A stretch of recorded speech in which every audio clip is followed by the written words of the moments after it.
Okay. Well, we are very close to Christmas, as you can tell by our random singing. Um, Welcome to our True Crime and Paranormal podcast, Death Before Booze. I'm Sam. I'm Jen. Hi, Jen. Hi, Sam. And this week, we are covering Home for the Holidays. Yes, we are. And what's great about this topic is that there was absolutely no parameters because we could just misunderstand the assignment because there was no real assignment. Home for the Holidays means absolutely fuck all. So we are doing great today. We're doing great. We're doing great. So we're doing great. What are you doing for the holidays this year? We're the travelers because we don't cook or anything like that, so we kind of just travel back and forth, which is fine. Like, I don't mind that because then we can kind of leave, come home, go when we want, you know. So you're probably gonna have a baby, so you're gonna probably have a different holiday. Yeah, so. I will have just had a child. I will evict the child very, very soon. And yeah, we will just be learning to live life sleep deprived with another human that we're responsible for. So it's going to be very up in the air what my holiday is. But I don't think I'll be traveling. I think I will be in my hole, also known as my home. You need to be. I will literally be home in my home for the holidays this year. Which is totally fine. It's gonna be a thing. It's gonna be great. So fun. We are so excited. 9 months of throwing up and feeling like hell are finally coming to an end, and I'm very excited for it. Oh my god, one day baby girl's gonna sit here and listen to this and be like, you didn't like me inside you? No, honey, I did not even a little bit. No, I was happy when you were out. I love you, but I'm very happy that you're no longer I'm happy inside you're out. Me. Thank you for coming to my DB Square Talk. Yay. So Jen, oh my gosh. I'm so excited. Tell me a story. All right, so this story actually goes with a Thanksgiving type of theme. Cool. So, okay. So I'm talking about Omaima Nelson. Nailed it. Okay. She was born and raised as one of 16 children in Egypt. I knew you were going to freak the fuck out when I said 16. Like, I didn't even look for it this time. I didn't look for it this time. I was like, 6? No, it says 1-6. 1-6. Okay. So, kids are just some sources indicate that woman at this point. Well, this is actually kind of like a sad upbringing because it's of the situation and everything, but sources indicate she was born in 1968, but they're not quite sure. It could be, some sources say differently, because she wasn't in the United States at the time. So there's no like definite determination. In the 60s, Egypt didn't like pay attention to when people were born? I think where she was and what was going on, it was kind of like an afterthought. Yeah, I guess that's kind of like, there's a lot of turmoil there throughout the years. Am I right? I could be wrong. I don't know. Yes. We're American. Now, they don't teach us anything about anywhere but America. They don't. Like, freaking, we don't know shit. That's why everyone else is laughing at us, and we're like, we don't know. I don't know. I just show up. Sorry. I just show up. Sure. Sorry, world. I just showed up. I literally just do my research for this show up, and we figure it out along the way. We're getting there. Now, during the time, because it actually didn't get banned for a while, they had this thing called customary female circumcision. Nope. So. Nope. Don't like that. This is a practice that Christians and Islam culture supported. The main purpose was to preserve chastity. So they would cut some of the vulva in order to do that. So unfortunately, Omaima had this done when she was 6 because her father wanted it done. Now, this practice was banned in 2008, but law enforcement was very weak. Right. Like it's the 60s, like, and then 2000. I understand that this is a religious. This is a religious thing. Like, and I get this could be another graveyard chat right now. Like, I'm getting on a soapbox.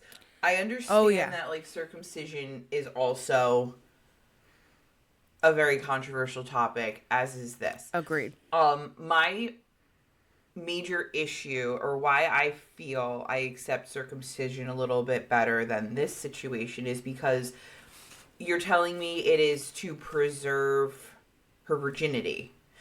Yes. And they're preserving her virginity by keeping her in pain for her entire life. Agreed. And you can't, like, I can imagine some people have had this procedure done years later, got married, have a healthy relationship, and it's painful for them to have sex. So you're taking away something, and for what? You know, for what? In the name like, of virginity, like, fuck the patriarchy. That's all I can say. I agree. Is fuck the patriarchy. Agree. Sorry. I agree. We need to move on because this is just making me sick. I'm sorry. Honestly, we'll probably have a graveyard chat about how many things we disagree with, but we'll high go heels. So definitely one of them. Fuck that French guy. Okay. Fuck that French guy. High heels. Well, makes your butt look bigger. Oh my God! You know, they were first created for men because all the men were short in court, and then they started making the women wear them, and then the guys were like, "Why the fuck are we wearing these? But you still have to wear them." Like, I cannot. I am not here for your entertainment. Love you, Pink. Stand tall.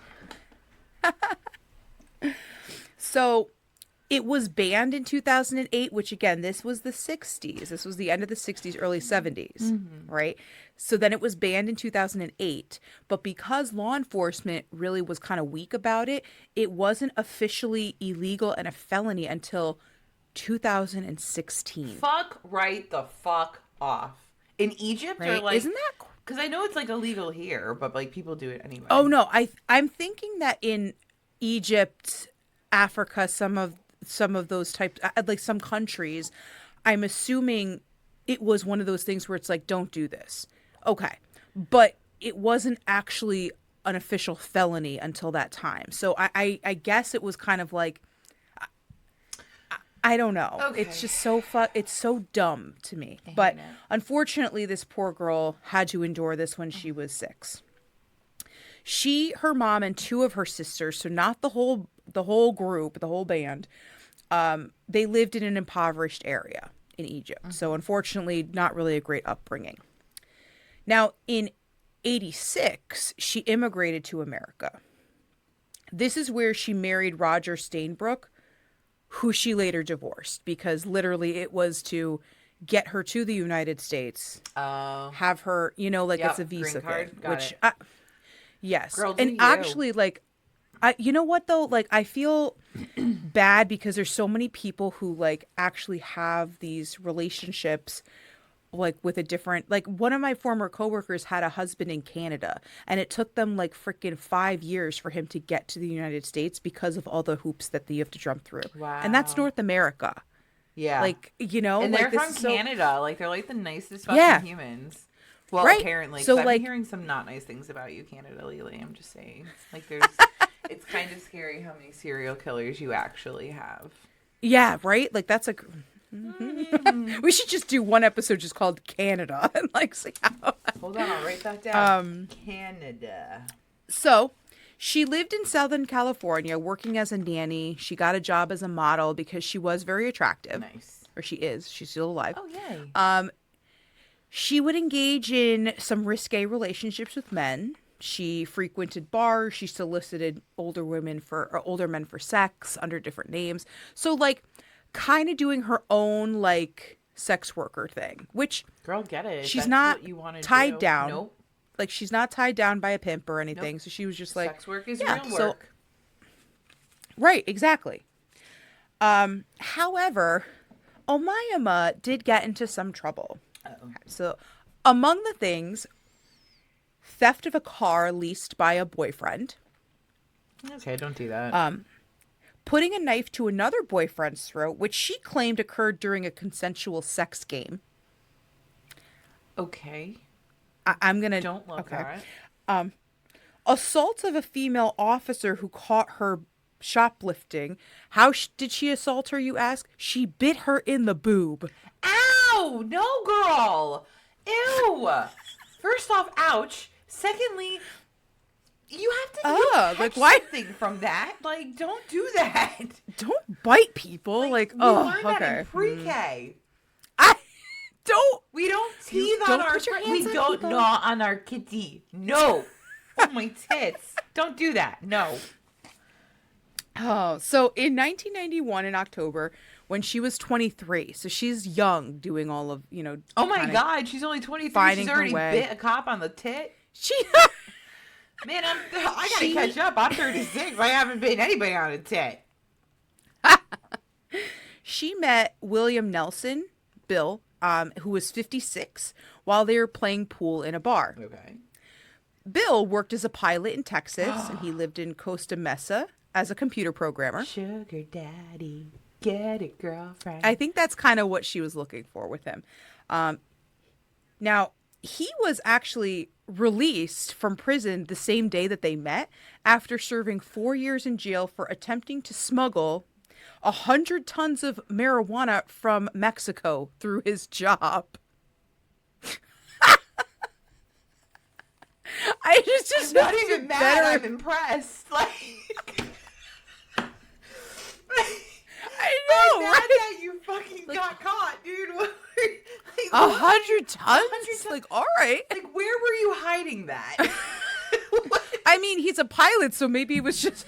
That's what I'm saying. 100 tons. Where were you hiding that in the plane? The propellers don't fly as weed. I'm sorry. I literally am thinking he just kind of like put it in the plane and they're like, what do you got in there? And he got to customs and went, fuck. Nothing. We don't need I'm a black box. Knock that out. We can fit definitely 5 more pounds in where the black box. Get rid of that. Right? Chairs? We don't need chairs. We don't need no stinking chairs. We don't need no stinking chairs. We're packing light. I got the underwear on my ass and that's it. And the weed in the back seat. So we realize he just got out of jail. He goes to the bar, meets Omaima. And 2 days later, he proposes to her. Oh, shit. And she accepts. Mm-hmm. Okay. Wow. What could go wrong? What could go wrong? What could go wrong? Well, I'm going to tell you what went wrong because a lot. So did she bite him on the tit? She bit something, but I'm going to... No. Okay. Oh, my God. I'm so excited. So they claimed that they had a typical traditional Egyptian ceremony in LA or Phoenix, but neither one of those cities has record of their marriage. So cool. Who knows? Like, they could have gone somewhere, they got the paper, who knows? Now, people who knew the couple for like the short amount of time, they said they were affectionate, but they kind of felt like Omaima married for money, which I'm pretty sure this is on par with her. So I'm pretty sure, yeah, she did. You can't I want to be on her in side. A bar and then 2 days later get married. What? You don't think that's I want to be on her side so bad, story? But I got nothing here for her. So now 3 weeks after they were married, okay, so they're in this fresh honeymoon stage of marriage. It's Thanksgiving. Okay, so everybody's, do they do Thanksgiving fun, whatever, in Egypt? So. Probably not, right? I don't know. I'm sure they do something different, but similar. I mean, I don't know. Canada does Thanksgiving, but different day, because. But is it like our Thanksgiving, where it's like I don't know. I don't think we're thankful that the pilgrims came and like impoverished and killed a complete gave smallpox to everybody. Yeah. Guys, we're really like trying. I'm like gonna we are say educated, this one more but time. we just don't know. We're in America. You watch the news. You know what's happening. You understand. We're not okay. We're not. We're not okay here. We're not okay. We're not okay here. Okay, so send help. We're not okay. Google Egypt. So Thanks. This is where it gets a little. Just a little something, okay? Okay. Omaima said that she claimed Bill had sexually assaulted her. Oh, that's rude. After they were doing a bondage type of play, whatever, it turned into not so great, so she assaulted him. So She broke free. She hit him with a lamp As you multiple do. times Okay. before stabbing him with scissors and then beating him with an iron. That escalated quickly. So Yeah, it really did. okay. I know you have questions. I do. And I'm going to answer some of them. Okay, I'm ready. I'm not gonna ask. Go ahead. So this is where it gets... I love how we've been having such a great time. You can always tell when Jen's about to drop the hammer on us because I know, we're because having I such pause. a great time. And then all of a sudden she pauses, takes a deep breath, and goes, and then you know you have to be serious. Like, I think that's like just my cue to stop being an asshole. Okay. I don't even realize I'm doing it. I No, think I'm it's just trying to find a transition. Yeah, no, it's every single time. Like, I've learned. I'm glad. I'm Oh making my sure God. the That's my listeners tick. understand. That's the tick for Sam That's to know the to tick. stop That's how being you an know. asshole. Okay, I'm ready. So after she obviously kills him with all of this, she kills him? dismembers Did you say she killed him? Yes. Well, she stabbed him with scissors, and she beat him with an iron, and she hit him really hard a couple times with a lamp. I mean, it could have been a flesh wound. It was a lot. He's It dead, was a lot. though. So He's dead. Okay. he's dead. Okay, he's dead. Because then she decides she's going to dismember him, Cool beans. which she does. Okay. All right. She cooks his head in a pot, just like Jeffrey Dahmer style, if you're wondering. What? Okay. And she removes his hands to boil them to get rid of the fingerprints. So she's got like, oh fuck. All right, I gotta get rid of this guy.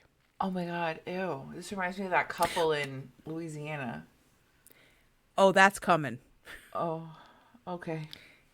So, stay tuned, listeners, for that one. We could do a double on that one. That would be good. Oh, that would be cool. Yeah. So she stuffed his head in the freezer so that she could later break his teeth so that he wouldn't be able to be identified through dental records. Now, I would have never fucking thought of this. So I thought immediately like, huh. And then I thought, oh, so... Again, I'm not sure if I'm mad, but I'm definitely impressed. Right. Like, she's Agreed. really thinking of everything. I mean, other than the fact that there's probably blood all over this crime Everywhere. scene. And actually, once we get a little bit further in, like, after this whole ordeal, she's going to kind of look a little stupid too. But Okay. she mixed up his body parts with leftover turkey, and she puts it through the garbage disposal. Now, they're in a apartment complex, so the neighbors heard the disposal running for hours. So they're like, the fuck are you doing? So I just pictured Dahmer all over here because, she reported that she castrated him for revenge because of the sexual assault. Okay. All right. And when she did talk to her psychiatrist later, so after all of this, because we know, again, spoilers, she's going to get caught. She said she cooked his ribs in barbecue sauce and ate them. However, she denied this later. That's not even funny. That's like not It's even not like funny. a joke. It's like, not. I kind of Why get would you the, say this? Hey, I'm in the process of cooking down this body to try and make it easier to dispose of or like hide it better in the garbage. Like that I get. And then you kind of put the barbecue on it to like hover up the smell that it's not really like, pork ribs or beef ribs. But like why would you say the part about eating it? That's not okay. And then when she's confronted about it later, she's like, "Oh, I didn't eat them." And they're like, "But you said it." Did. You said you So did. You why said we it. didn't ask you that information? We weren't like, and did you eat the body? We didn't ask. Yeah, You we didn't ask presented about that your to us. Julia Child's recipe. I cannot. So she also told her psychiatrist that she, quote, put on a red dress, red shoes, and a red hat before prepping and cooking his rib meat to get all fancy. I mean, why want to not? look cute when you It's cook your Thanksgiving. husband? It's Thanksgiving. I mean, if I'm gonna cook Ken, I'm wearing my fucking wedding dress. Like, we got the tiara coming out, like everything. We got this. Don't worry, Kenny, I'm not gonna eat you. I promise. Her psychiatrist claimed that the 12-hour dismemberment was performed in a trance-like state, and her behavior was a result of a psychotic episode. I mean, that kind of checks. Yeah, I mean, so in the meantime, after she does all this dismembering and this moving around, she drove around in his car, hoping to find a friend or a former boyfriend to help her dispose of the body. So she was kind of like, hey, so I got my dead husband, his gross parts in the car. Could you help me? Hey, I have all this Tupperware full of cannibalized meat. I'm not driving around this car to kind of give myself an alibi or even make people think, hey, maybe this was his car and he was driving it around. I'm really just looking for an accomplice to get rid of all this Tupperware that's filled with my husband. Pampered Chef was so happy that day because they sold all their fucking Tupperware. They sold all their Tupperware. Oh, I cannot. So she did go to a couple of ex-boyfriends' houses, and one of them was like, I'm going to say no. And the minute she left, called the cops. Thank God somebody has a fucking brain. The other one was like, we'll get to the other one because she actually offered him money and stuff, which the first one was like, I'm not taking this. I'm not taking money. Get out of here. Cool story. So bye. When the police came in to search the house, they found immediately furniture was stained with blood. There was human flesh everywhere. Some was wrapped in foil. Some was packed into plastic bags. Some was in the cardboard boxes. Like, it was just a disaster. What did you expect her to do? She cooked a 5-course meal that day. Meal. Okay? I just spent 12 hours cooking this fucking meal for you, and you think I have time to clean off the sofa? Put a rug down. Where's the newspaper? Oh, my God. So they found 11 containers and a garbage bag in the car with Bill's remains, a large soup pot used to cook his body parts, a cooler that had his head in it, a deep fryer containing the hands, and a glass jar, quote, with contents of undisclosed nature. What? That's a lot to process. As a cop, if I'm walking in that, I'm like, I'm fucking leaving. I can't do this. This is above my pay grade. Do not pass go. Do not collect $200. Yep. This is above my pay grade. This is not a normal day. This is the day when day. you know like when you start a new job and there's a fucking crazy day and your coworkers are like, listen, that was the craziest day. It only gets better. This is that. The coworkers are like, it's like we've never seen this before. Not it's gonna get better. I'd be is. like, oh my God, imagine, it's like your second day on the job. You just got out of the training for their office, and then they're like letting you free. We didn't train for this. When I was in the academy, they didn't tell me about the lips and assholes in a fucking jar on the counter. That was not part. They didn't tell me that this was a thing. And they're like, well, because normal people don't do this. Dude, I can't wait for my psychotic break. I wonder what I'm gonna do. I feel like I should have had mine already, so I'm waiting until I get to... Well, I mean, I believe plausibly, I've heard this on Wine and Crime, but I could be misquoting and misremembering. There's like 2 points in your life as a female where you will have a shot of having a breakdown. One's in your 20s, and one's in right around now. Like for us, in your 30s going into your 40s. I could be wrong, but I'm very excited for whenever mine happens. I think we're going to go in a blaze of glory. It's going to be fantastic. I can't wait. So mine's coming up quick. Yeah. I'm probably going to paint the walls bright green and lay in it. I don't know. It's going to be something crazy. I don't know. I'm ready for it. It's going to be fun. So this was one of the craziest things I heard. They recovered 150 pounds of human remains. Bill was 230 pounds. Bitch, get so out of my 80 head. pounds. I was literally going to say, how much did he actually weigh? Where'd the rest of them go? So it's down the... 80 pounds was missing along with his genitals because, I don't know what she did. I'm assuming she put those down. I know what she did with them. The whole apartment complex knew. We know where that went. So this is when she had, as the police are there because they got the first tip, she actually was traveling to another friend's home. She told him her husband sexually assaulted her, and she said, "Listen, I killed him. He's in the back of the car. I'm going to offer you $75,000 from the safe." However, she didn't have $75,000. There was only $100 in the safe, so she was lying about how much she could pay him. Rude. And he was like, "All right, yeah, no, I'll help you. Let me just go get my truck real quick." And as he went to go get his truck, he called the cops because Good he's for like, him. "I don't know." So nobody was buying what she was selling. Okay. So during the questioning, she claimed there was no fight. This is her first story. 2 women and 3 men entered the apartment. They drugged her, they murdered Bill, and attempted to frame her by planting the remains everywhere. Wow. Less is more. Less is more. Yeah. You don't, no.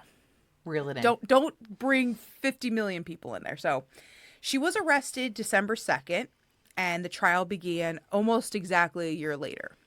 Her attorney claimed self-defense because she had undergone the female genital mutilation as a kid, so sex was traumatic and painful for her. It increased by the assaults throughout their marriage. Their 3-week marriage. Okay, so Cool. I'm sorry. Just want to, she claimed there was domestic violence and sexual abuse throughout that entire time.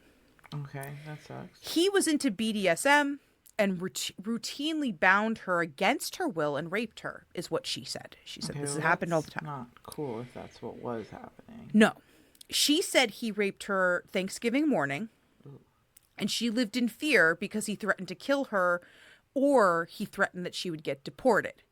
Now, I don't think you can, because she was there Already. legally, right? Because once you get the visa to stay, listen, I watched a few 90-Day Fiancés. I was just going to say, day. my 90-Day Fiancé thought process. I feel like you have to be married for so long for it to, like, really seal the deal. Like, I think So you maybe can that get, like, maybe that was a real thing. You get your visa to come over, and then you have 90 days to get married, and then you get, like, your other visa to stay, but you're not, like, Right. like, you're a citizen, but not, like, 100% until, like, you're married for so many years.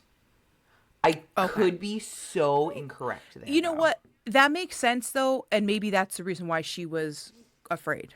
Okay. Now, she said also because she experienced child abuse in Egypt, she suffered from battered women syndrome, which, okay, like, I can understand that. Yeah. However, the prosecution had her ex-husband, so the one that she married first to get over, testify she never mentioned any discomfort during sex. And Bill's ex-wife said he was not a violent person and there was never any violence in the marriage. Mm-hmm. Also, medical exams showed no signs of physical trauma sexually, but Bill, on his hands that they were able to recover, he did have ligature marks showing he was tied up before he died. Oh my God. Also, at the time of the slaying, she had faced 3 felony charges from a 1990 incident where she tied up an ex, slapped him around, and demanded money at gunpoint. Wow. So she doesn't have the best track record here. She doesn't have a good track record, if we're, So the jury deliberated for 6 days. She was convicted of second-degree murder, January 12th, 1993, and she has been sentenced to 27 years to life. So since being in prison, she claims to have been a born-again Christian. Of course. As you do. As everybody does. Yeah. During the same time, she gained rights to conjugal visits with suitors. One of them claimed they were married. Right. Who thought that was a good idea? Who said yes? This one can definitely get dicked whenever she wants. Who thought that was... Did we not learn? Did we not learn? This is the early 90s, too, so you'd think that would be a thing that they're like, oh, what did she do? Oh, no. She's not getting... No. She's got to earn those conjugal visits. Yeah. So one of the people that she did meet with claimed that they were married, but they weren't, but, like, they did, it's... I don't fucking know. They were spiritually married together. They were connected. It's fucking weird. It's fucking weird because you You're get the not weirdos wrong. that come out and pen pal people, and you're like, Dude, I definitely think we should pen pal a fucking felon and see what you know, happens. I'm curious, but at the same time, I'm scared. So like, this is Yeah, where we need a that's PO box if totally. we Yeah, do we're gonna it. get a PO box, and that would be fun. Hey, listen to That would be our. fine. Oh my God! Wait! Imagine if we did this, right? And then like we're like a podcast, and we're like, oh my God, well you're in prison. Listen to our podcast, and we cover their crime. They'd be like, hey, so by the way, a couple of things you got wrong. Yeah. Oh my God! Instead of doing listener stories, we'll do prisoner stories, and we'll read everything Prisoner that we stories. fucked up in their episode. I see. That's the thing. I've always been curious, but I'm also very I am scared. terrified So, because what about the day that they get released and they come and they find me on my return right? address? And they're like, "Hey, remember you were Oh my you were God, pen paling remember with me?" And we're like, and you covered my case and you royally butchered it. Oh yeah, I remember. I we do do remember that. This There's is the cups. yeah, cool. Prison records also noted that she had incidents of fighting, battery of a staff member, possession of contraband, theft, arguing, failing to comply with instructions. So all around, just a really, a good Stand up guy. role model. Yep, pillar of her for community. people. Exactly. She was eligible for parole in 2006, but was denied because, quote, commissioners found her unpredictable and a serious threat to public safety, like you do. She was eligible again in 2011, but denied because she was not taking responsibility for the murder and would not be a productive member of society. I don't understand why The she next- was allowed parole. Do we remember what she did? Because I remember vividly. There was a jar of unknown bodily... Undisclosed body parts. Yeah, I think I that don't would know. mean keep her there. That translates Like, to Sam as I don't don't think- let her out. I don't think she could be a productive member of society with that. I mean, unless So- she's going into the culinary arts. No. Even then, like, I don't. She can't seek parole again until 2026. So in a couple of years. But I don't This is just wasting my time. think it's and going to look energy. good. No. I don't think it's going to look good for her. No. But, so, I mean, Thanksgiving's over, but happy Thanksgiving, everybody. There's. Wow. Okay. I told you it was going to be fucking That bizarre. was a so- wild ride. That was I nuts. told you it was bizarre. Mine is a little bit more serial, to an extent. Wow, I'm not gonna get over that one for a couple days. I mean, not as bad as the Anthill kids, but definitely up there. Oh, I know. That's the standard. That's where the line is. That's the line. If it's worse than the the Anthill line. kids, congratulations. I hate you. But that's okay. So I am covering the Snedeker family. Right? Okay. So now this is the story that inspired that movie, A Haunting in Connecticut. Oh, Okay. okay. So the Snedekers moved into their house June 30th, 1986 from upstate New York. It's at 208 Meriden Ave in Southington, Connecticut, to be closer to UConn Hospital for their eldest son, Philip's cancer treatments. He was diagnosed with Hodgkin's lymphoma. And, it was just a lot coming from upstate New York to UConn for all of his treatments. So they're like, we need to find something closer. So they moved up here. The dad was a stonemason. His name's Alan. He was a stonemason, wasn't really making great money. Carmen was a waitress, but she was like in and out of work because, she's the one taking care of Philip. So they rent this house. Oh, wait, let me say this at the top. This house is a private residence, so if you're in Connecticut and you're going to go, like, looky-loo, the house is still there. You can go see it. Do not go on their property. Do not ring the doorbell. No. Do not pass go. Do not ask for pictures. Like, don't be weird about This it. is Like, why drive by you it. can't have nice things. And, like, leave them be. Like, this is a private home, okay? Don't be an asshole. Let me keep going. So now you have Alan and Carmen Snedeker. Like I said, Alan was a stonemason, wasn't making great money. Carmen was trying to do whatever. But they rent this house in Southington, which is actually, like, Southington's kind of nice. Like, it's not, like, a bad place. It is. It's a nicer place. So they rent this new to them home. It has 5 bedrooms, 2 bathrooms. And they have their daughter and their 3 sons with them. So Philip is the oldest. He's the one with cancer. Then you had Bradley, Alan Jr., and Jennifer. And then you also had a niece of the family. So, like, the kid's cousin. Her parents were going through, like, a really rough divorce, and it was just not working with her mental health. So Alan and Carmen were like, all right, come stay with us, and, you know, you can kind of help us with Philip and the other kids and, you know, get out of that situation. So, as they're moving their belongings into the house, Bradley and Philip decide they're going to sleep in the basement. They're like, there's all this room for activities. We have all this room. We're going to hang out down here. We have privacy. Nobody's going to bother us down here. This is where we're going to live. But they start finding weird shit. So they find like mortician tools.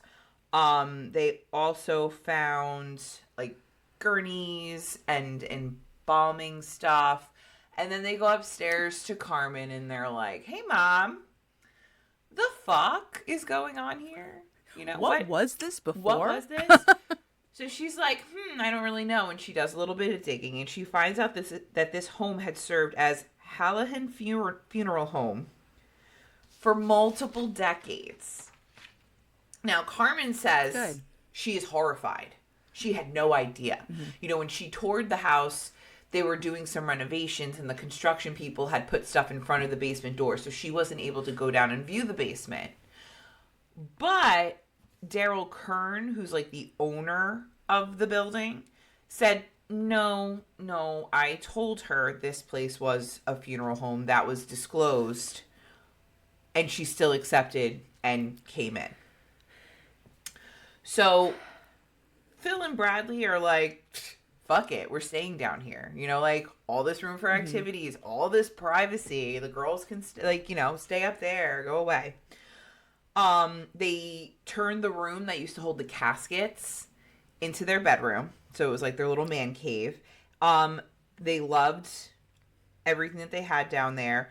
But then, like, you know, as they're, like, still cleaning things out, like, 'cause there's all these drawers and all these cabinets, they start finding pictures of deceased people who were there, toe tags, head tags, even some personal items from those who had their funerals held there, like, that were just left over. The biggest shock to the family was when they discovered headstones, like, in a remote part of the yard. Because that kind of was like, wait, there are dead people on the property, too? Like, they're still here. That part, I'm not quite sure if it was disclosed. But you know what? You're kind of in New England where there are, like, random little plots and cemeteries. I mean, most of the land up here has, like, dead people in it. Like, whether you like it or not. Whether it's Native Americans or people from the wars. Like, you're going to find something if you dig far enough down in your yard. That's just how it is. Right. We've all learned this. So the haunting started the first night they moved in, where there was a series of weird sounds, and these sounds continued day and night. They were everywhere and nowhere at the same time. So it kind of sounded like it was coming from the walls, but it could also be coming from the ceiling. It could be coming from a completely different room, and nobody could pinpoint what it was or where exactly it was coming from. There was also a dumbwaiter in the house, but it wasn't like a dumbwaiter for food. It was like a dumbwaiter for dead bodies. Oh, well, you know, you got to get the body from the upstairs to the downstairs. I mean, it makes sense, but yeah. And every so often, this dumbwaiter would just work on its own. So you would start to hear the pulleys moving that bed thing up and down.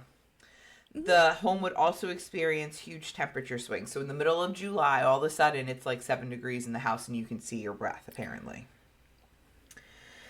The haunting seemed to target Philip specifically, and if this is true, that kind of makes sense, specifically if, you know, what they're saying, like, I'm going to get more into it, but they're saying that there's demons and really malevolent beings in this house, and he, honestly, with cancer, is probably the most susceptible and weakest, so he's the easiest to target, in my humble opinion. It makes sense. I mean, it makes sense. So Carmen, the mom, told People magazine that Philip started to see a young man with waist-length hair. The young man would talk to Philip daily, threatening him. Sometimes the apparition would just stand there and say his name over and over and over again. And as they were there longer, Philip would see this being more and more. And as he spent more time with this apparition, his personality started to take a drastic change. He started to become irritable and reckless. He started to perform cruel punishment on his younger siblings for absolutely no reason. And unfortunately, because him and Bradley shared the basement, Bradley took the brunt of it. So at one point, they had a gurney from the funeral home. And Philip tied Bradley down to the gurney and just spun him and spun him and spun him until he cried and begged to be released. And he left him on the gurney. Oh, I mean, just kid stuff. Yeah. Another time, Philip locked his other brother, Alan Jr., in a chest and, like, walked away and didn't tell anybody.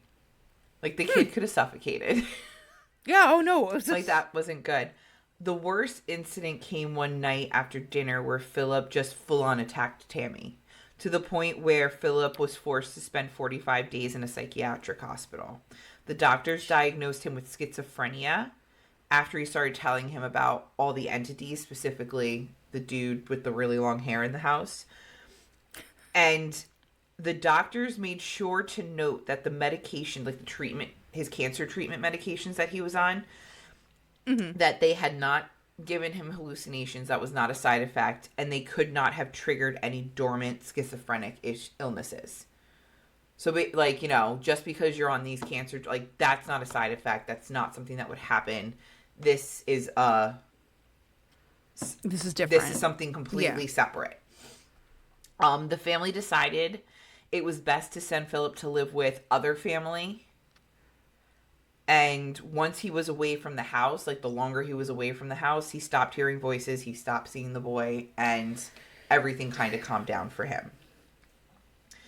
Now, the haunting started in the house and really took over Philip, but it also did shit to the whole family. It wasn't just Philip. Oh, yeah. So the rest of the family reported seeing and hearing unknown forces. The lights would turn on and off even though there were no bulbs in the light sockets. So the dad, Alan, started getting upset because the kids were sleeping with the lights on because they were scared of what was going on in the house. So their electric bill was, like, through the fucking roof. Like, you also have to understand, like, I get it, but they're on hard times. They're trying to pay for chemo treatments. They're trying to keep this house afloat. And now the kids leave the house, like, all of the lights on in the house 24/7 because they're terrified. So he started taking the bulbs out of the things, but then magically the lights were still flickering on and off. I don't like that. Yeah, that's great. They reported being attacked in their sleep and even experiencing violent personality changes. So not just Philip, everybody in the family. Carmen, the mom, had some weird run-ins happen to her specifically also, including being slapped across the face violently.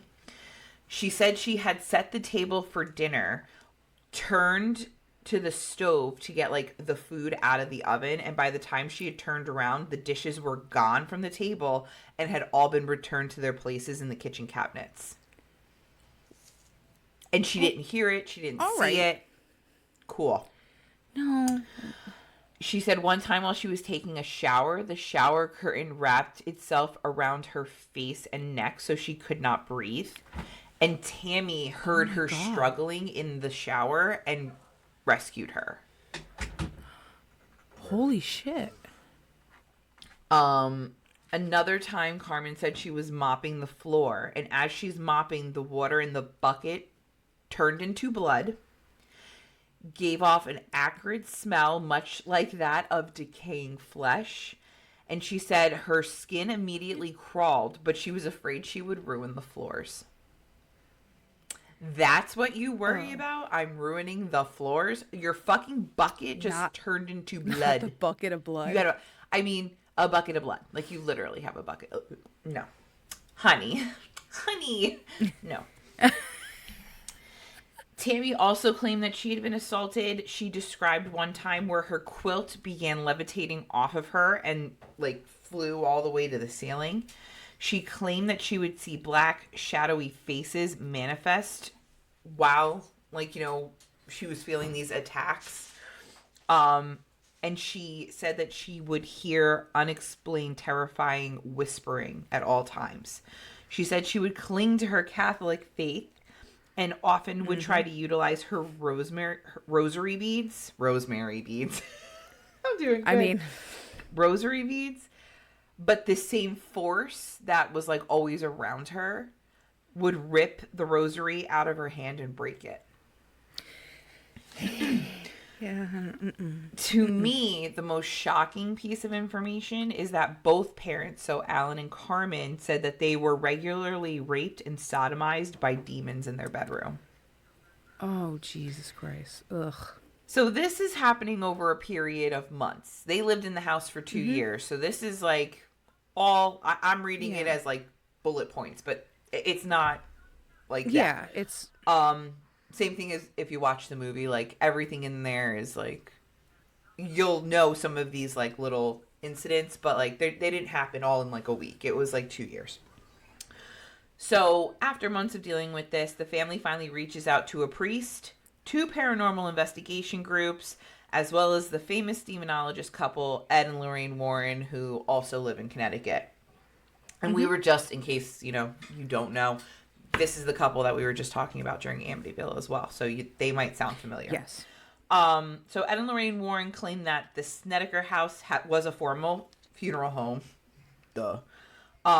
They also said that the morticians who worked there regularly practiced necromancy, and that there were powerful supernatural forces at work that would be cured by an exorcism. So for those of you who don't know and are playing the home game, necromancy is a type of magical practice involving communication. So this is where you use a dead body to communicate with the soul that once possessed that body for the practice of fortune telling, knowing what the future is, divination, things of that nature. Sometimes this is categorized as death magic, and occasionally this type of magic is considered black magic. Like, it's not... Yeah, black magic. It's not on the up and up. It's not copacetic. It's a way to... It's not like a psychic doing a reading with a family member. Like, you're forcing a soul that doesn't want to come back to help you and for your own means. So that's my understanding. I wouldn't do it. I kind of put that in the Ouija board spot, but you know what? You do you. I'm not going to yuck your yum. Probably shouldn't fuck around with it. Again, I'm not an expert. Mm-hmm. So on September 6th of 1988, a priest performed an exorcism on the house, and apparently all paranormal activity just stopped. It was done. Never again. Oh. The Snedeker family moved out by the end of 1988 and apparently never had another issue with the supernatural ever again, even though they were raped and sodomized by demons. So cool. Yeah. Now the question is any of this true? So the Snedeker family story came to light when novelist Ray Garton wrote a book in 1992. The book is called In a Dark Place, The Story of a True Haunting. With an interview with Horrorbound magazine, Garton explains that he was hired by Ed and Lorraine Warren to work with the Snedekers to document everything that had happened in the house. As he was interviewing the family members about their experiences, quote, I found that the accounts of the individual Snedekers didn't quite mesh. They couldn't keep their story straight. So I went to Ed with this problem. Ed responded with, oh, they're crazy. You've got some of the story. Just use what works. Make up the rest. Just make it up and make it scary. Oh. So Garton took this assignment because he was under the impression he would have a real, quote, true story to base a book on. Unfortunately, because of his contract that he had with Ed and Lorraine Warren, he had to produce. So he used what he goes, quote, I used what I could, made up the rest, and tried to make it as scary as I could. Investigator Joe Nickel reports in the May or June issue of Skeptical Inquirer magazine that the Snedeker's neighbor found the whole story absolutely ridiculous. So From what I understand is this house was almost broken in half, or like, a large part of the house was for the Snedeker family, and then there was like a small apartment also in the house. So think duplex, but not. And this neighbor who also lived in this house noted nobody before or since had experienced anything unusual in this house, including herself. She said whenever she saw the family outside, they were happy and joked like nothing was going wrong. She also made sure to mention that the Snedeker family stayed in the house for more than 2 years before finally deciding to leave. I mean, if you have all these problems, why wouldn't you break the lease? Yeah. Daryl Kern, he's again the owner, we talked about him before, said in a 1992 interview with the Hartford Courant that the reported paranormal activity seemed to escalate whenever the family got behind on rent. Yeah. Friends of Philip even stated that they didn't believe the ghost stories that Philip was saying because of his personality. One of his friends, Jeffrey Pooler, said also to the Hartford Courant, he was a storyteller. He always had to be the center of attention. No one from then, like from prior or after, who rented or has purchased the house has ever had an issue with any sort of paranormal activity. Like not even lights flickering, hearing weird noises, no footsteps. Everything seems fine. And then just to close the story with Philip, Philip Snedeker's cancer did go into remission when he was in his teens, which was great. He worked as a trucker and he got married and had 4 children. Unfortunately, his cancer did return and ultimately claimed his life in August of 2012. And he's currently buried in Wilson Cemetery in Elizabethton, Tennessee. And that's the story behind a haunting in Connecticut. I can see why there's controversy behind that. Yeah, I mean, I kind of feel like anything with Ed and Lorraine Warren kind of has yeah. Again, I'm definitely going to cover them on Patreon and everything that goes on with them. I do believe that Lorraine had gifts. But I'm going to leave it there. Like, I don't know what else to say. Yeah, I think I'm excited to hear your Patreon about it because, like, I know about them. I saw Lorraine talk a couple of times when she was doing tours in Connecticut. It's just, but, like, stuff like that, when you hear stuff like that, you're kind of like, I can get that. I understand that. Yeah. So. But, yeah. Wow. What did I learn? I learned that nobody is happy. I can cook for 12 fucking hours in a day, and because the sofa wasn't clean, everybody gets upset. So, do with that information that's a as nice, you see fit. Bright lesson to learn from this whole thing. Make sure you clean after you cook, otherwise people get annoyed at you. God. I love it. I love that. Yeah. I mean, I like that little bright. Also, maybe do a little bit more research on the house you're going to move into, or, I agree, because it kind of seems like, they were like, what, but I feel like everything in the bottom would have been cleared out, right? Like, they would have cleared out the gurneys and stuff. I would have. Like, why would you have that down there? Unless, like, you were going to sell it to weird people like me. And then it would have been cleared out anyway, because you were selling it to weird people like me. Hello? I would have just been like, this... Get rid of it. I don't want it. Like, I mean, if you're renovating the house and you already have the dumpster, why wouldn't you just throw all that shit away? Agreed. Or, like, before you purchase it, be like, this is going, right? Okay, good. Well, because she said she didn't get to go to the basement and look because the contractor, the working people, contractors, that's what they're called, fuck Sam, blocked off the door, so she didn't get to see the basement when she was touring it. See, that's the thing. You don't purchase until until you don't purchase until you see everything. Can you move this shit? Because I need to see what's going on down here. What if I need to see what's down there. Boiler? I want to know what's going on down there. Right. I got to take pictures to know that when something breaks, I didn't break it. Like I want my deposit water damage. Back. Hello. Like like there's stuff I need to know. So absolutely. Yeah, that was that's a bad on her. We wouldn't have that problem. No, not even. I would immediately be like, did somebody die in this house? Oh, it's a funeral parlor. Oh. Okay. So everything else needs to go. And I'm going to sage this whole thing. Yep. And we're going to whitewash the house completely. Absolutely. And we're going to, yep. Absolutely. Totally understand. Yep. You and I are on the same page. We would be fine. Yeah, that's the thing. If you need an alibi or you need to move into a new house, call us. We got you. We have the questions that you need to know. We have the answers for the questions.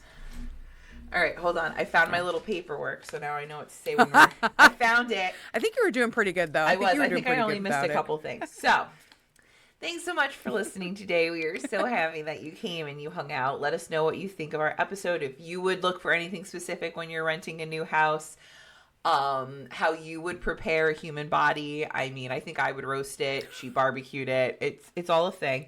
Make sure you're following us on social media. That's where you can tell us all this fun stuff. You know, we have an Instagram, Facebook.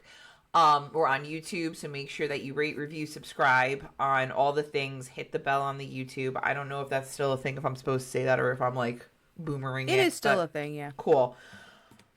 Make sure you tell your friends about us because, you know, other people might want to hear about our shit. If you are all caught up and you need more content, go to our website, deathbeforebooze.com. Click on the Patreon. Subscriptions start at $5 a month. Nothing crazy. Totally understand it's the holidays. So if you don't have the money, I get it, girl. I'm with you too. If you also would like to buy your friends some awesome merch for Christmas, go to our website, click on merch, and that'll bring you to all of the fun designs that Jen has made. You can also find all of our sources and pictures from today's episode on our blog, also at deathbeforebooze.com. And other than that, you know, feel free to email us or reach out on social media and say, hi, we love you. Yeah. Yay. Thanks, guys. Stay spooky. Bye. Love you. Bye.